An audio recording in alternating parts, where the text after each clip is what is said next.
ठाणे पोलिसांनी महिलांच्या अंडी तस्करी व बेकायदेशीर सरोगसीच्या आंतरराज्यीय रॅकेटमध्ये नाशिकमधील दंतवैद्य डॉक्टर अमोल पाटील यांना अटक केली आहे। आरोपीने पत्नीच्या नावावर नोंदणीकृत मालती IVF सेंटरचा वापर बेकायदेशीर सरोगसी करार व महिलांच्या अंडी तस्करीसाठी केल्याचा आरोप आहे। गरजू महिलांना पैशांचे आमिष दाखवून बनावट ओळखपत्रांच्या आधारे अनेक वेळा अंडी दान करण्यास भाग पाडले जात होते। प्राथमिक तपासात 500हून अधिक महिलांचे शोषण झाल्याची माहिती समोर आली आहे। मंगळवारी रात्री अटक करण्यात आलेल्या आरोपीला बुधवारी न्यायालयात हजर केले असता 9 मार्च पर्यंत पोलीस कोठडी सुनावण्यात आली।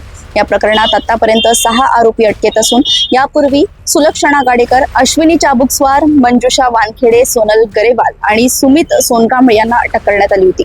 छाप्यात सुमारे 15 लाख रुपयांची औषधे व इंजेक्शने जप्त करण्यात आली असून एका महिलेला 25 ते 30 हजार रुपये देऊन तिची अंडी घेऊन पुढे लाखो रुपयांना विक्री केली जात असल्याचं तपासात निष्पन्न झालंय। अटक आरोपींच्या मोबाईलमध्ये महिलांचे फोटो, बनावट प्रतिज्ञापत्रे व तपासणी अहवाल मिळाले आहेत। या रॅकेटच्या सूत्रधारापर्यंत पोहोचण्यासाठी 3 पथके शोध मोहीम राबवत असून ठाणे व परिसरातील इतर फलन उपचार केंद्रे आणि तपासणी केंद्रांचीही चौकशी सुरू असल्याची माहिती उल्हासनगरचे उपपोलीस आयुक्त सचिन गोरे यांनी दिली आहे। अशाच घडामोडी व अपडेट्स मी ऐश्वर्या आपल्यापर्यंत घेऊन येत राहील। तोपर्यंत बघत रहा देशोन्नती। नमस्कार।